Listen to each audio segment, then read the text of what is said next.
Jarek Kolstad hadn't spoken to his daughter in 8 months, not since the Havenstone family made it clear that a mechanic from Detroit's East Side was poison to their political dynasty. But when the text arrived at 2:47 a.m., "Dad, I'm scared. Please come to Mother's party. I need you." His calloused hands shook so hard he could barely type back, "I'll be there." He had no idea that in 24 hours, the entire Havenstone empire would be begging him for mercy. Jarek Kolstad sat in his cramped apartment above his auto shop on Gratiot Avenue, the rumble of late-night Detroit traffic his only companion. The text from his daughter Brenna glowed on his cracked phone screen like a cry for help across an ocean of class divide. Mother Havenstone's 75th birthday gala, Saturday, Bloomfield Hills Country Club, black tie mandatory. Try not to embarrass us this time. The second message from his son-in-law Aldrich had come minutes after Brenna's plea. The contrast between them told him everything. His daughter was drowning in that golden prison, and her husband was the one holding her under. His weathered fingers found the photo he kept in his wallet, Esperanza, his late wife, holding baby Brenna at her baptism. Esperanza had been the bridge between worlds, the one who could navigate both Detroit's working-class pride and the suburban pretensions with grace. 3 years since the cancer took her, and the bridge had burned to ash. "What would you do, mi amor? How do I save our girl from the life she chose?" The Havenstones of Bloomfield Hills, Michigan royalty, they called themselves. Old automotive money, 3 generations of suppliers to the Big Three, with Aldrich being groomed for the governor's mansion. They'd never forgiven Brenna for having a father who actually worked on cars instead of just profiting from them. Jarek walked to his closet, pushing aside oil-stained coveralls to reveal a single black suit, hanging like a relic from another life. He'd bought it for Esperanza's funeral with money he didn't have, worn it exactly once. The salesman had promised it would last forever. He hadn't mentioned it had to. His phone buzzed again. A photo from Brenna, his grandchildren Luna and Wilder, 7 and 5, dressed in tiny formal wear that probably cost more than his monthly rent. They looked miserable, their natural joy stuffed into designer straitjackets. The caption broke his heart. "They keep asking when Pop will teach them to build things again." The Havenstones had cut him off from the children 6 months ago, after he'd shown up to Luna's birthday party straight from work, oil under his nicknails and the smell of honest labor clinging to his clothes. Millicent Havenstone had pulled him aside and explained, in that voice like poison honey, that exposure to certain elements wasn't beneficial for the children's development. Certain elements, as if being a mechanic was contagious, as if loving your grandfather was a disease that needed to be cured. Jarek pulled out his phone and scrolled through his contacts, stopping at a name he hadn't called in months, Brenna. Daughter. Such a simple entry for such a complicated relationship. His thumb hovered over the call button. Before he could decide, another text arrived, this time from Millicent herself. "Mr. Kolstad, your attendance is required for appearances only. You will arrive promptly, stay silent, and leave early. Any deviation will result in permanent separation from your daughter and grandchildren. Are we clear?" Required for appearances. They needed him there to avoid questions, to maintain the facade of family unity for Aldrich's political ambitions. He was a prop in their show, nothing more. But Brenna had said she was scared. His little girl, the one who used to fall asleep in the shop while he worked late, the one who could name every tool in his box by age 10, the one who'd gotten into University of Michigan on a full academic scholarship before the Havenstones had convinced her that marrying Aldrich was a better investment than her engineering degree. She was scared, and she needed her father. Jarek typed back to Millicent, I'll be there. To Brenna, he sent, always, baby girl, always. The suit still fit, mostly. In the cracked mirror, Jarek saw what the Havenstones would see. A 60-year-old man whose hands would never be clean enough, whose Polish-Mexican heritage would never be white enough, whose honest work would never be prestigious enough. But he also saw what they'd never understand. A man who'd built Coolstead Auto from nothing after losing his factory job in 2008, who'd employed 15 people from the neighborhood, who'd never turned away a single mother who couldn't afford repairs, who'd raised a daughter brilliant enough to engineer solutions the Havenstones could only buy. Tomorrow, he'd walk into their world. He'd face their contempt, their judgment, their casual cruelty. He didn't know that tomorrow, a stranger on I-75 would change everything. He didn't know that his simple act of kindness would expose the Havenstones' empire of lies. He didn't know that within 48 hours, Millicent Havenstone would be begging him for forgiveness. All he knew was that his daughter needed him. And that was enough.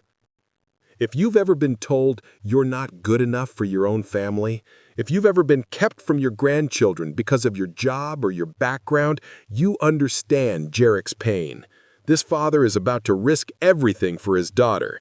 Don't let him stand alone. Hit that subscribe button now, because what happens next will restore your faith in justice. Jarek had exactly 90 minutes to drive from Detroit to Bloomfield Hills.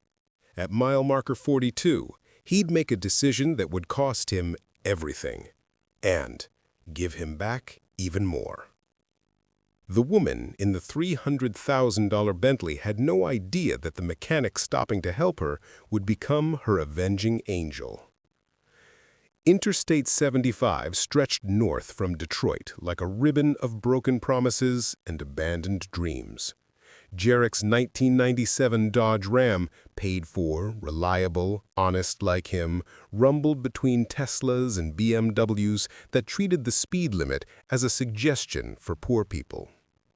The rental tuxedo hung in the back, wrapped in plastic, like evidence of a crime he hadn't committed yet. $400 he couldn't afford for one night of pretending he belonged in a world that had made it clear he never would.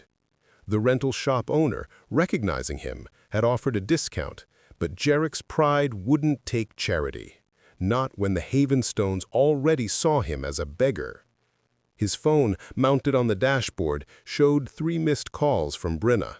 He couldn't answer while driving, but her voicemails played through the truck's speakers. "Dad, please don't be late. Mother Havenstone is already angry about something." "Dad, Aldred says if you're not here by 6, don't bother coming at all." "Daddy, I need you here, please." The last one, where she called him Daddy instead of Dad, twisted something in his chest. She hadn't called him that since college, before the Havenstones had polished away everything genuine about her. Then he saw it. A pearl-white Bentley Mulsanne sat on the shoulder near the Troy exit, hazard lights blinking against the gathering dusk. A woman stood beside it, designer suit immaculate despite her obvious distress, phone pressed to her ear in what looked like a futile conversation. Every instinct told him to keep driving. The Havenstones' party started in 70 minutes. Bloomfield Hills was still 30 miles through Saturday evening traffic. But Esperance's voice echoed in his memory. "Jarek, God puts people in our path for a reason. We don't drive past tears." He pulled over. "Ma'am, everything okay?" His voice carried the Detroit cadence the Havenstones mocked, working-class vowels that no amount of success could polish away. The woman turned, Japanese-American features, probably early 50s, with the kind of quiet power that built empires rather than inherited them. Sayuri Blackthorne, though he didn't know her name yet, looked at him with surprise that melted into desperate hope. "My tires completely shredded, and apparently Bentley roadside assistance is a myth on weekends. I have a board meeting in Birmingham in 45 minutes. If I'm not there, a hostile takeover succeeds and 800 people lose their jobs. Jarek knelt beside the tire, his experienced eye catching multiple issues immediately. The tire hadn't just failed, it had been sabotaged. 3 precise cuts, designed to fail at highway speed.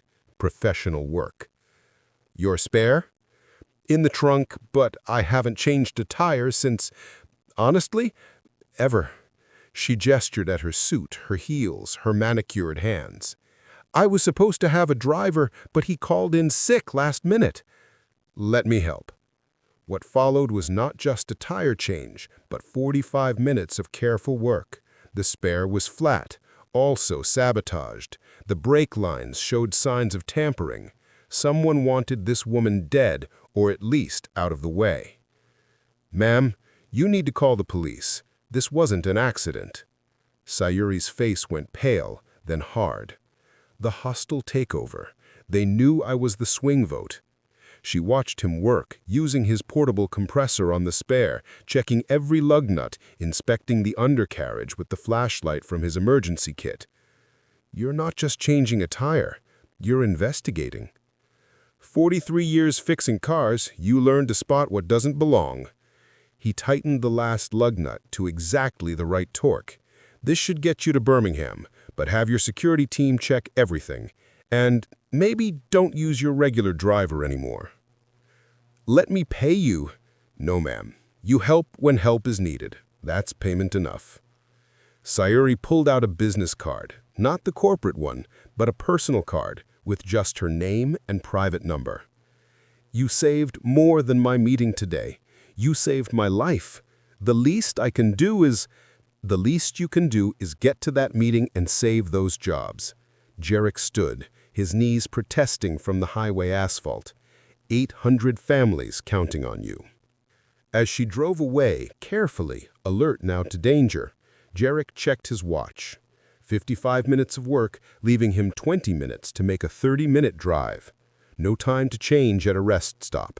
He'd have to arrive in his work clothes and change there. But I-75 had turned into a parking lot. Construction near Big Beaver Road that wasn't supposed to start until midnight. By the time Jarek reached the Bloomfield Hills Country Club, he was 40 minutes late, still in his work clothes, hands stained with brake fluid and tire rubber, looking exactly like what the Havenstones accused him of being. The valet's expression was almost comical, disgust mixed with confusion, as if a raccoon had just handed him car keys. Sir, I think you're lost. The service entrance.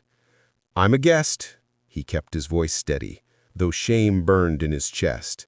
The Havenstones party? The young man's face went from confused to pitying. Oh, you're him. Him. Not Mr. Colstead, not Brenna's father. Just him. The embarrassment they'd all been warned about. Jarek chose to save a stranger, knowing it would cost him his dignity. If you've ever sacrificed for others, only to be punished for your kindness, you know his pain. Please hit that like button now, not for us, but for every person who's ever chosen humanity over punctuality. Share this story, because Jarek's humiliation is about to become his triumph.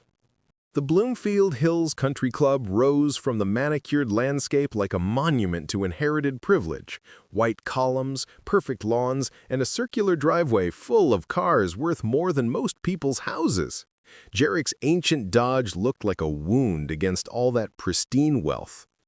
Through the club's floor-to-ceiling windows, he could see the party in full swing, women in gowns that cost more than he made in 6 months, men in tuxedos discussing golf handicaps and stock portfolios.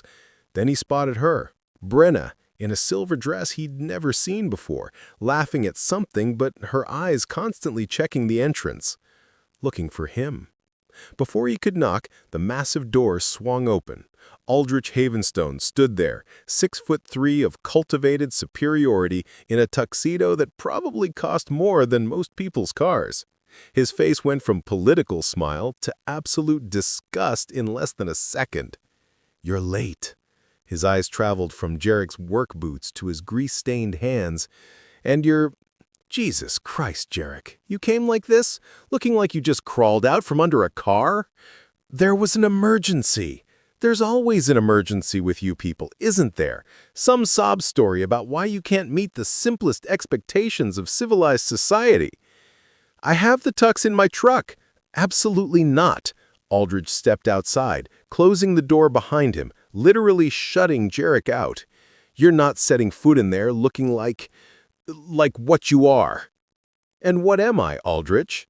"Do I really need to spell it out? You're an embarrassment, a reminder of Brenna's unfortunate origins, the reason we have to explain her colorful background at every political event." The words hit like physical blows, each one precisely aimed.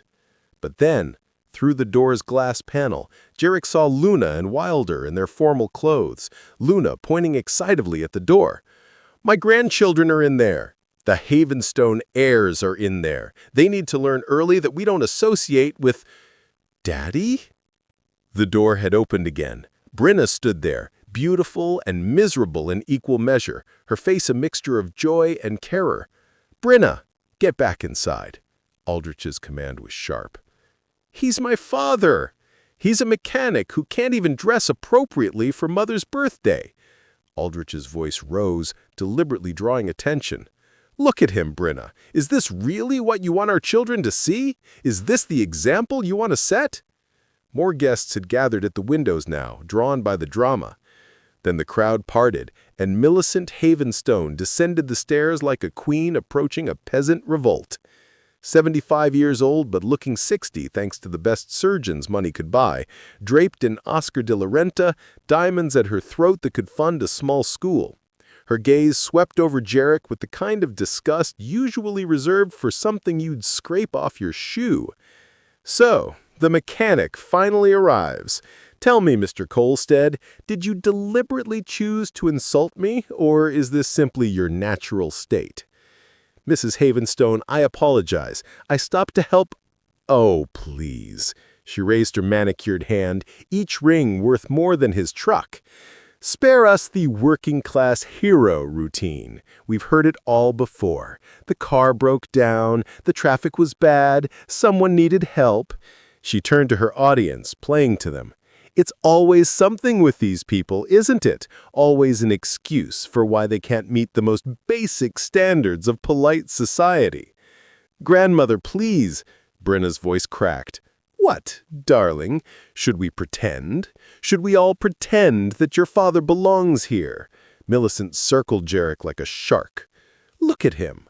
Oil under his fingernails that will never come clean, the stench of poverty and motor oil. This is the heritage you've given our bloodline."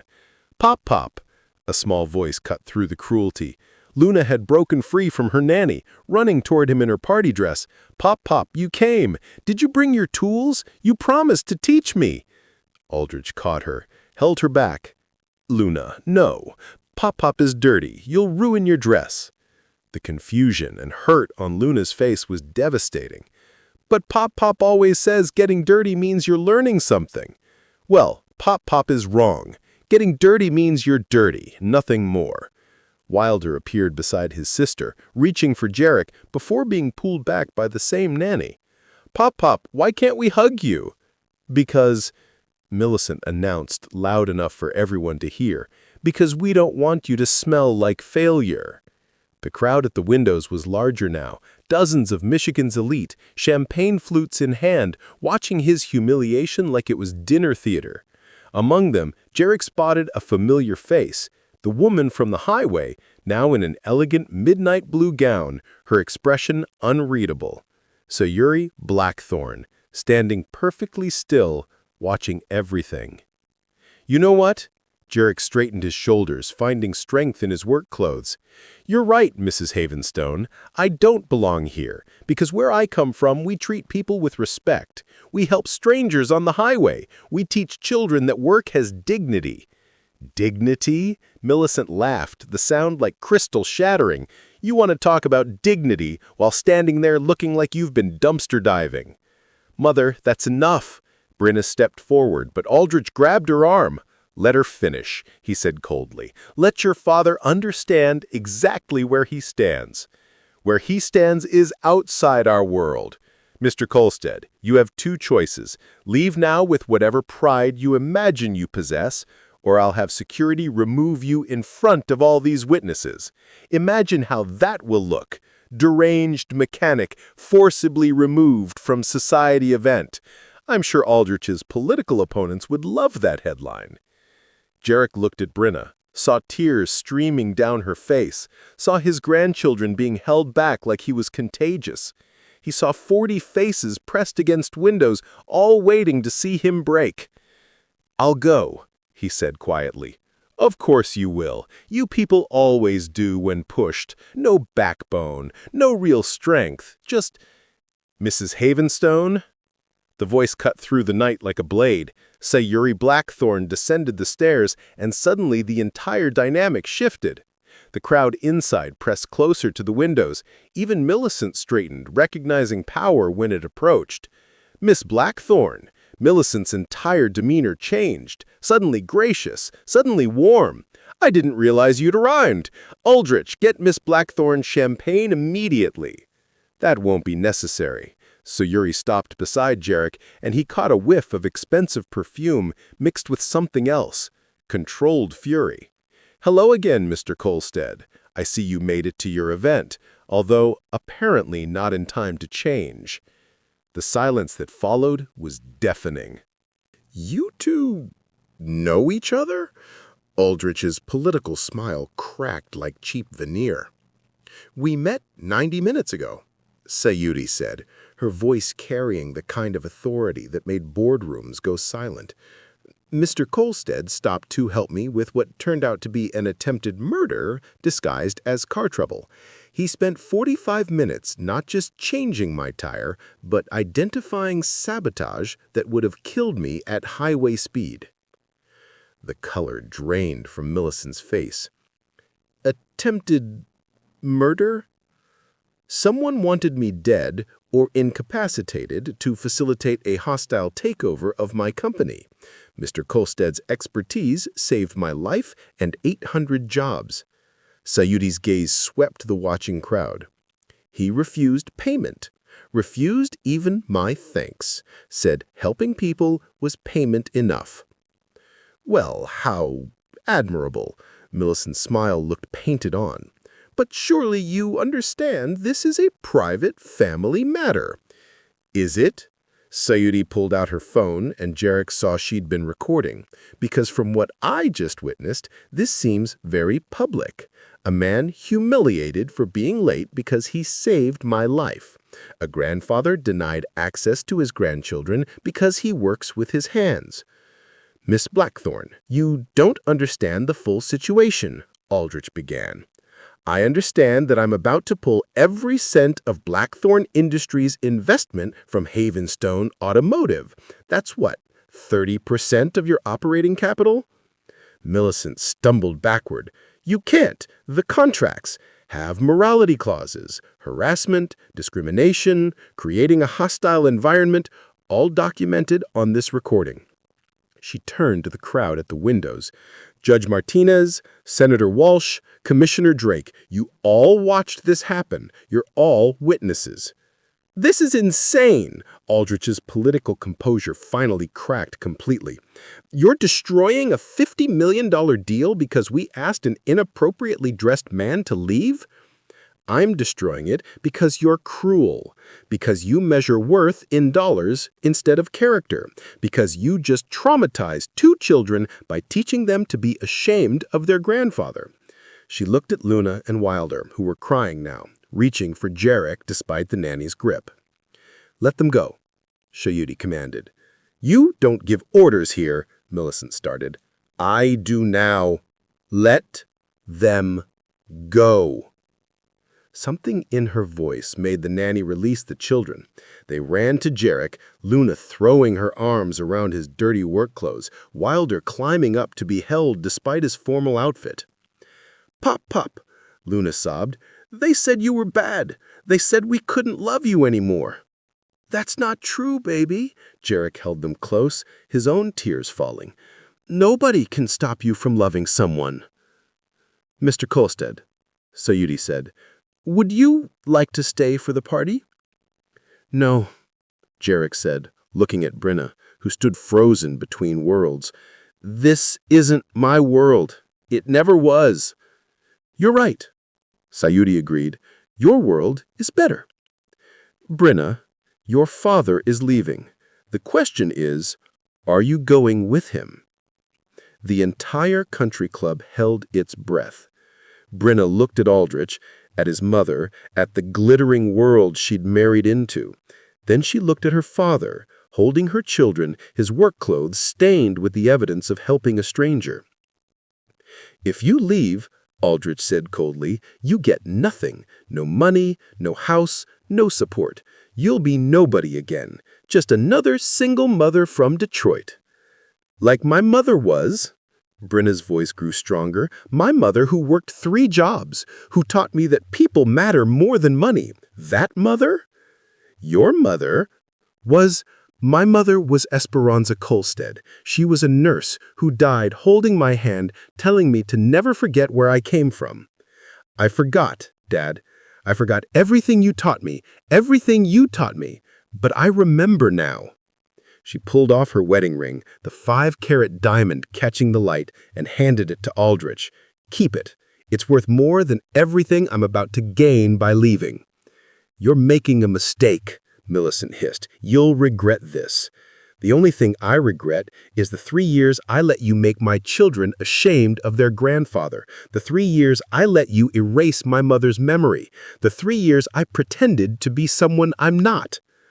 As they walked toward Jarek's truck, him carrying Wilder, Brenna holding Luna's hand, Sayuri called out, "Mr. Kolstad, Monday morning, my office. We need to discuss a business proposition. As for Havenstone Automotive, I'll be conducting a full audit. I have a feeling we'll find very interesting things." The last thing Jarek heard as they drove away was Millicent's voice shrill with panic. "Aldrich, do something!" But there was nothing to do. The empire was already crumbling. CTA. A father, a daughter, and 2 grandchildren choosing love over luxury, dignity over dollars. If you're not sobbing right now, you're stronger than we are. Please hit that like button if you believe family is worth more than money. Share the story with someone who needs to remember their worth. Subscribe right now, because Jarek's revenge is just beginning, and you need to see how deep the Havenstone corruption goes. Monday morning arrived with unusual clarity for Detroit. Jarek stood in his shop at 5 a.m., couldn't sleep anyway, working on a minivan for a teacher who couldn't afford repairs elsewhere. Luna and Wilder were asleep upstairs in his apartment, Brenna curled up with them on the pull-out couch, all of them refugees from a life that had never really been theirs. "Dad?" Brenna appeared in the doorway, wearing borrowed sweatpants and one of his old work shirts. "Couldn't sleep either?" "Hard to sleep when your whole world changes in 48 hours. He tightened a bolt carefully. "You okay, baby girl?" "I'm free, Dad. For the first time in 3 years, I'm free." She picked up a wrench, testing its weight like she used to as a kid. "I forgot how good honest work feels." "About that, you sure you want to walk away from everything? The house, the money?" "The house where they taught my kids to be ashamed of you? The money that came with chains?" She shook her head.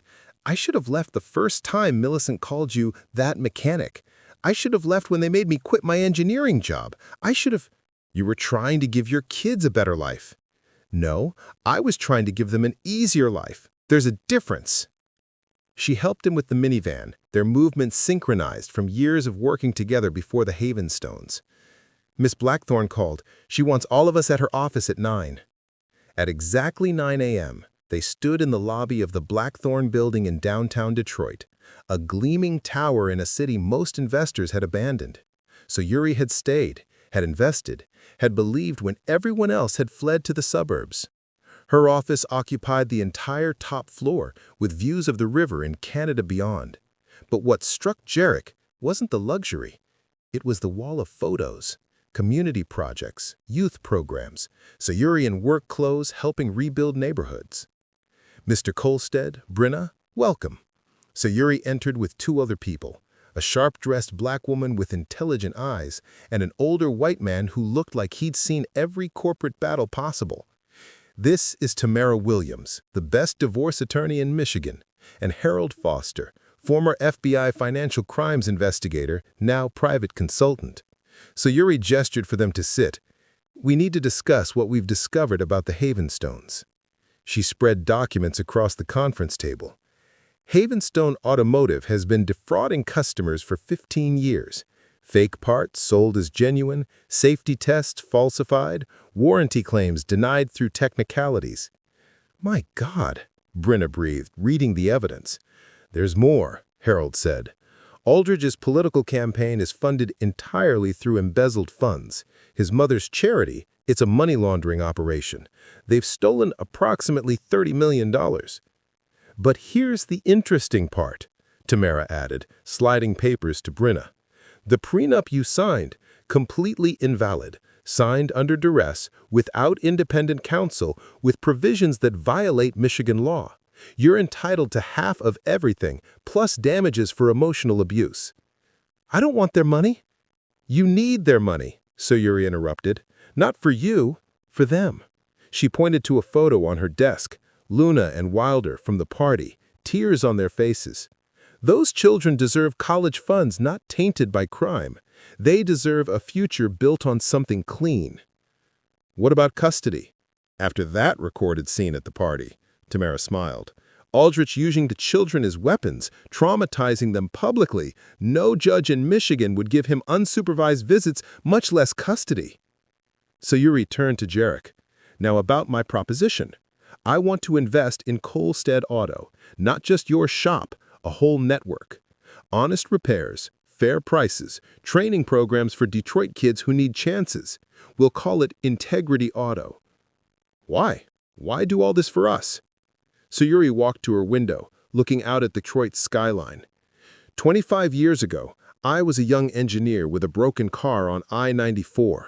A mechanic stopped, fixed it for free, told me to pay it forward. His kindness gave me the strength to keep going, to build all this. She turned back. His name was Esperanza Ruiz, your late wife, before she married you. Jarek's eyes filled with tears. Brinna gasped. Even now, 3 years gone, Esperanza was still saving them. She talked about you, the man who raised another man's daughter as his own, who never made her feel like she wasn't yours by blood. She was so proud of you both. Mom never told me she helped you. She never told anyone about the people she helped. That's what made her special. So here's my offer. $5 million initial investment, expanding to $20 million as we grow. Living wages for all employees, health insurance, profit sharing. We turn Integrity Auto into what corporate repair shops should be but aren't. I don't know anything about running a corporation. You know about honesty. You know about treating people fairly. The rest we can teach. Sayuri looked at Brinna. Your engineering degree? We'll need that. Design manager for all facilities, making sure they're efficient and environmentally sound. Before they could respond, Sayuri's assistant entered. Miss Blackthorne, Millicent Havenstone is here. She says it's urgent. Send her in. This should be interesting. Millicent entered, but she wasn't the imperial woman from Saturday night. Her makeup was smeared, her designer clothes wrinkled, her hands shaking. She looked every one of her 75 years and some.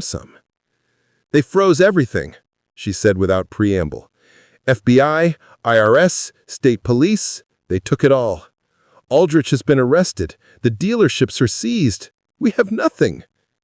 And you're here because, Sayuri's voice was ice. Because I need help. Because I need... Millicent's voice broke as she looked at Jarek. Because I need mercy from the only person who might give it. You want my help? Jarek's voice was steady, but Brinna beside him was trembling with rage. After what you did to my family? I know I have no right to ask. You're damn right you don't. Brinna stood, fists clenched. You made my children ashamed of their grandfather. You tried to erase my mother's memory. Brenna, Jarek's gentle voice stopped her. Let her talk. Millicent collapsed into a chair, suddenly looking ancient. They found everything. The falsified safety records. People died because of those. 3 families, including 2 children. The money we stole, the lies, all of it. Aldrich is looking at 20 years minimum. Good, Brenna spat. I'm 75 years old, Millicent continued. I'll die in prison, but that's not why I'm here. She pulled out a phone, showing a photo. A young woman, maybe 25, with Down syndrome, smiling at the camera. This is Rebecca, my daughter, Aldrich's sister. Millicent's voice broke completely. The family secret.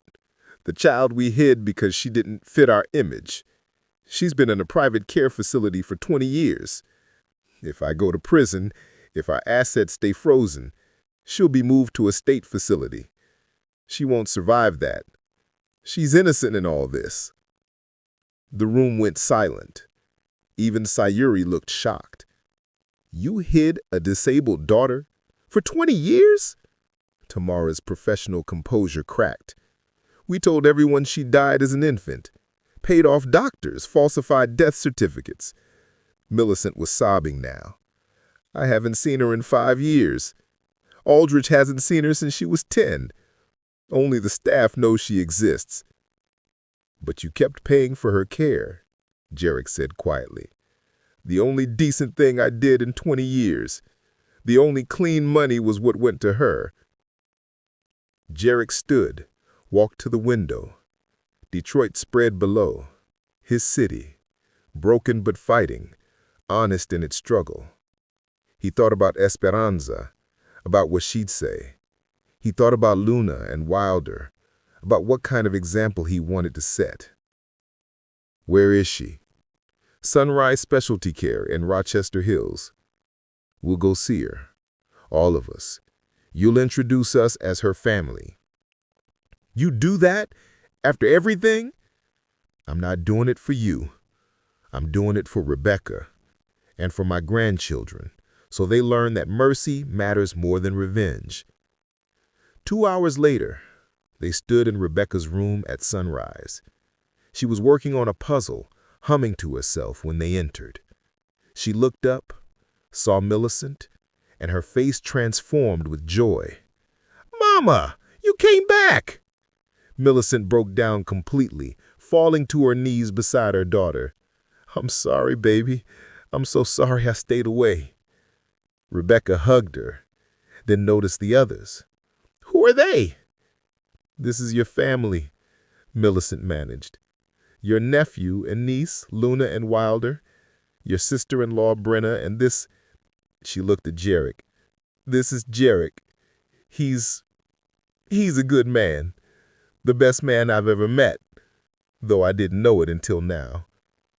Rebecca stood, walked to Jarek with the trust of someone who'd never learned to judge by appearances. You smell like cars. I like cars. I fix cars, Jarek said gently.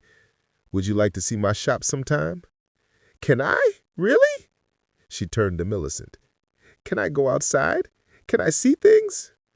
Yes, Millicent whispered. No more hiding. No more lies. Sayuri, who'd been silent, finally spoke. I'll establish a trust for Rebecca's care, independent of the Havenstone assets, protected from seizure. She'll never want for anything. Why would you? Because she's innocent. Because someone has to break the cycle. Sayuri looked at Jarek. Because this man taught me something Saturday night, that kindness isn't weakness. It's the greatest strength there is. That evening, as they drove back to Detroit, Rebecca coming for her first visit to the shop, Millicent sat in the back of Jarek's old truck, her daughter beside her, looking at the city she'd spent her whole life avoiding. I wasted everything. 75 years of cruelty, of judgment, of measuring worth by the wrong standards. You've got time left. Not much, but some. What you do with it matters. Could I? Would you let me help? At the shop? I know I don't deserve. Everyone deserves a second chance. Even people who don't deserve it. I'll testify against Aldrich, against the company, all of it. I'll tell the truth about everything. That could mean prison for you too. Then I go to prison, but I go clean. You just witnessed something extraordinary. A man choosing mercy over revenge, choosing to save the woman who tried to destroy him.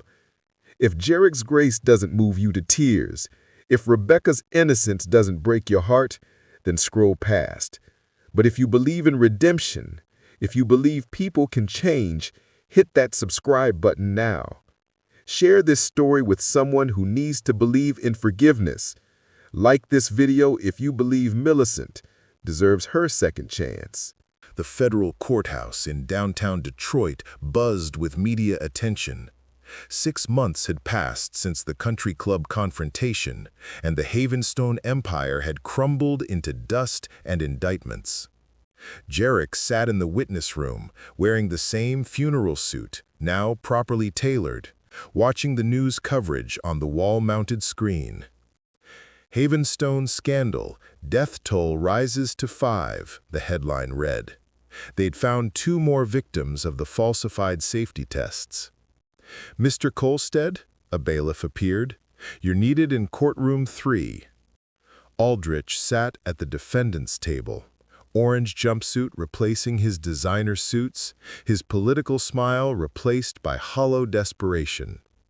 He'd lost 40 pounds, his hair gone gray, the golden boy reduced to prisoner number 47892.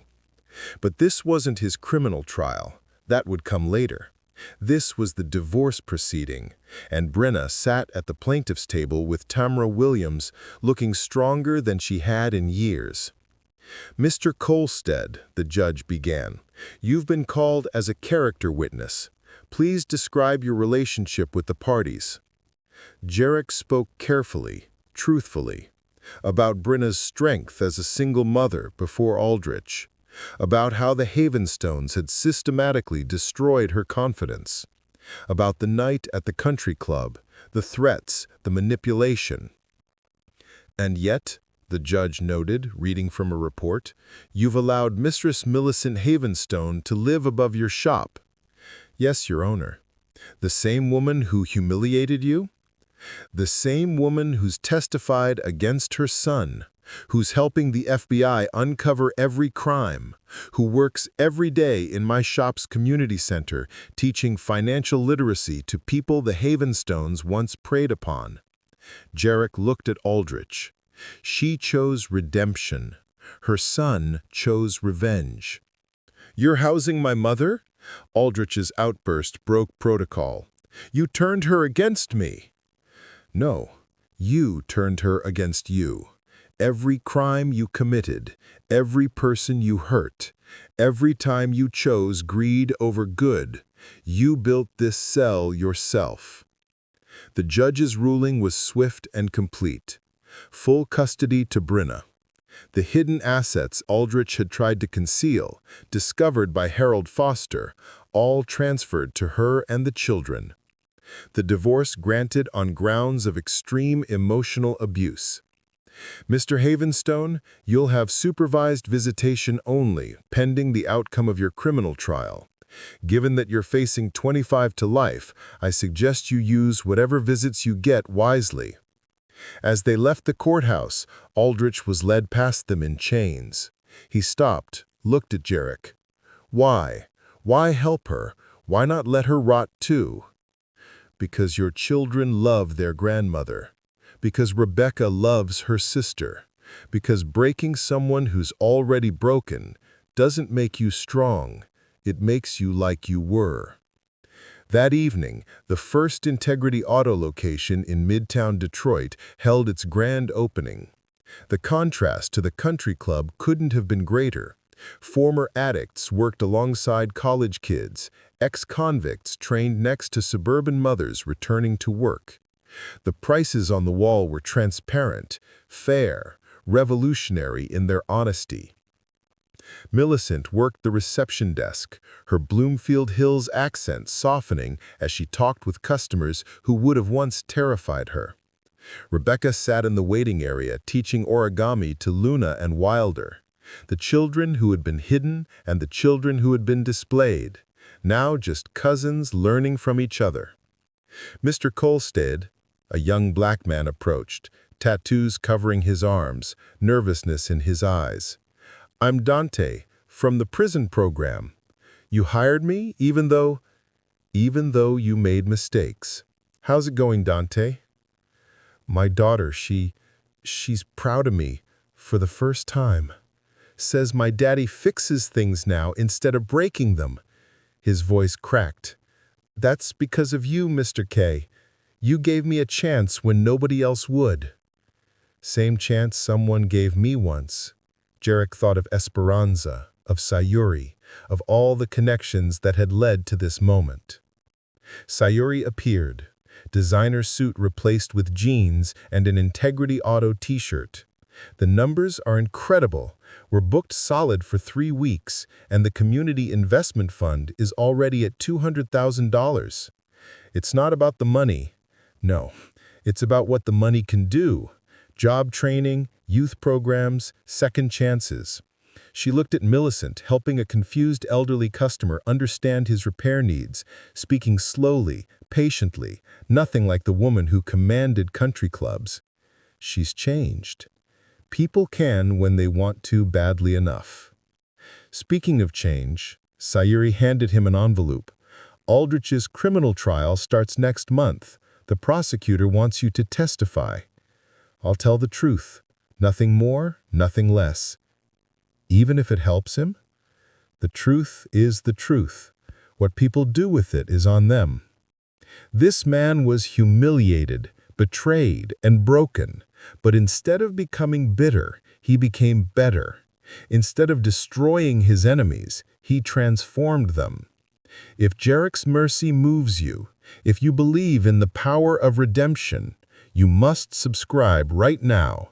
Share this story with everyone who needs to remember that good still wins. Hit that like button if you believe people can change. 2 years after being told he wasn't good enough to touch his own grandchildren, Jarek Kolstad stood before a crowd of thousands, but the person who mattered most wasn't there until the miracle nobody expected happened.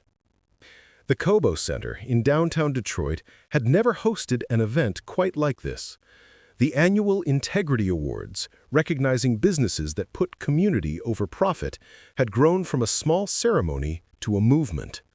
Jarek stood backstage, uncomfortable in his new suit, bought, not rented, picked out by Luna and Wilder, who insisted Pop Pop needed to look fancy for once. Nervous? Brenna appeared beside him, radiant in a simple blue dress. 2 years of freedom had transformed her back into the woman she'd been before the Havenstones. Confident, brilliant, alive. "I fix cars. I don't give speeches to thousands of people." "You rebuilt lives, Dad. That's the speech they need to hear." In the audience, Jarek could see his family, not bound by blood, but by choice.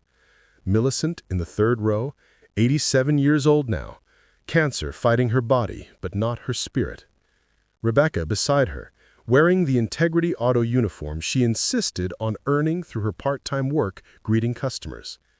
Luna and Wilder in the front row, holding signs that said, "That's our Pop Pop." Sayuri took the stage. 2 years ago, a mechanic stopped to help me on I-75. That act of kindness sparked something extraordinary. Today, Integrity Auto operates in 15 cities, employs 2,000 people, 70% from disadvantaged backgrounds, and has revolutionized what ethical business looks like. Ladies and gentlemen, Jarek Kolstad. The applause was thunderous. As Jarek approached the microphone, he saw movement in the back of the hall. A figure in a worn suit, thin, gray, almost unrecognizable. Aldrich. Released 3 days ago after serving 18 months, sentence reduced for cooperation. He stood in the shadows, watching.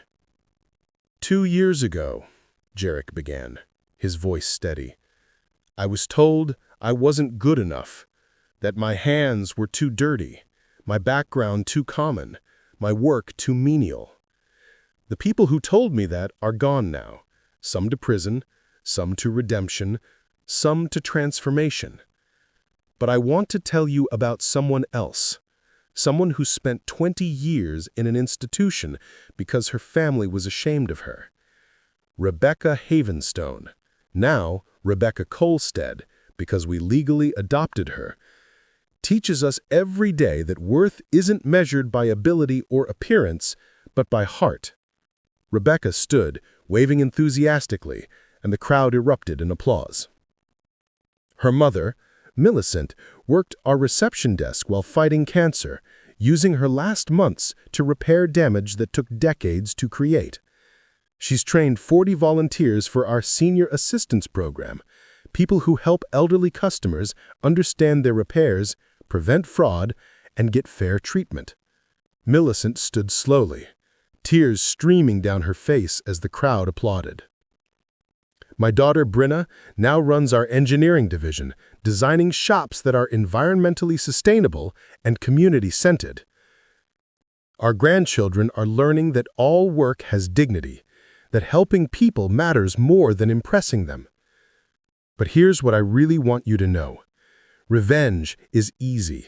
When someone hurts you, humiliates you, tries to destroy you, hitting back feels natural. But transformation? That's hard. That's divine. That's what changes the world. He saw Aldrich step forward into the light. There's someone here tonight who needs to hear this. Someone who lost everything because he measured worth wrong. Someone who has a choice, stay bitter or become better. Security moved toward Aldrich, but Jarek raised his hand. Let him stay. Everyone deserves to hear about redemption. After the ceremony, Aldrich approached slowly. 2 years in prison had aged him 10, the golden boy reduced to just another man who had lost his way. I don't know why I came. You came because you're ready to change. The question is, are you really? I have nothing. No money, no prospects, no family. Mother won't see me. Brenna won't let in near the kids unless supervised. I'm nobody. Good. Now you can become somebody. Somebody real. Is there any chance you'd give me work? Not management, not office. Actual work. Learning to fix things instead of destroying them. The room had gone silent. Everyone watching. Waiting. Millicent had appeared, cancer making her frail but her eyes sharp. Brenna stood with the children, protective but curious. Sayuri watched with unreadable eyes. You'd start at minimum wage, work the hardest jobs, learn from people you once looked down on, no special treatment, no shortcuts. I understand. You hurt my family. You traumatized my grandchildren. You tried to destroy everything I built. I know. I'm sorry. It means nothing, but I'm sorry. He looked at Luna and Wilder. What do you think? Should we give him a chance? Luna, now 9, wise beyond her years, said, Grandma Millicent was mean too, but she got better. Maybe he can too. Wilder, 7, shrugged. Pop says everybody deserves a second chance, even jerks. The crowd laughed, tension breaking. 6-month trial, Jarek said. You mess up once, you're gone. You show any of your old attitude, you're gone. You make anyone uncomfortable, you're gone. Thank you. Aldrich's voice broke. Thank you.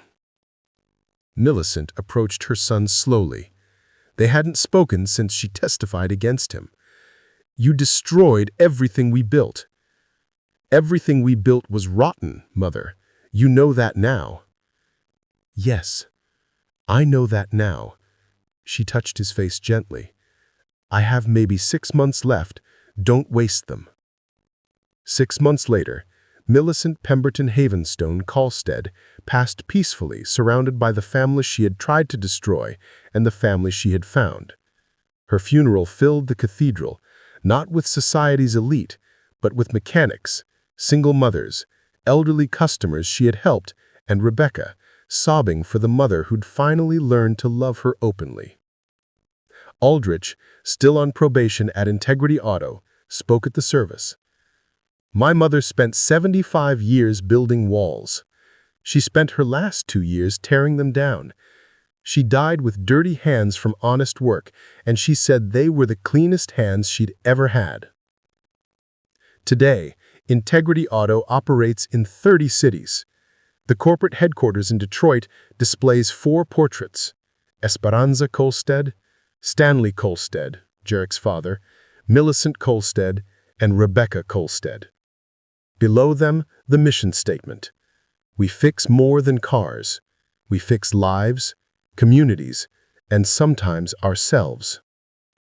Jarek still works the main shop, teaching kids from the neighborhood.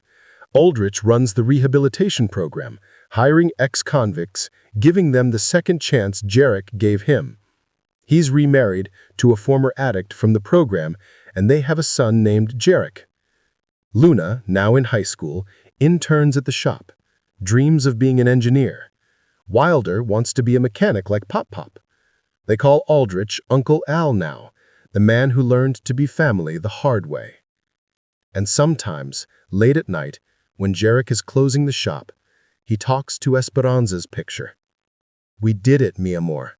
We turned hate into love, revenge into redemption. Your kindness to a stranger 25 years ago saved hundreds of lives. You're still saving people, baby. You always will be. The Havenstones thought they were better because of their money, their status, their bloodlines.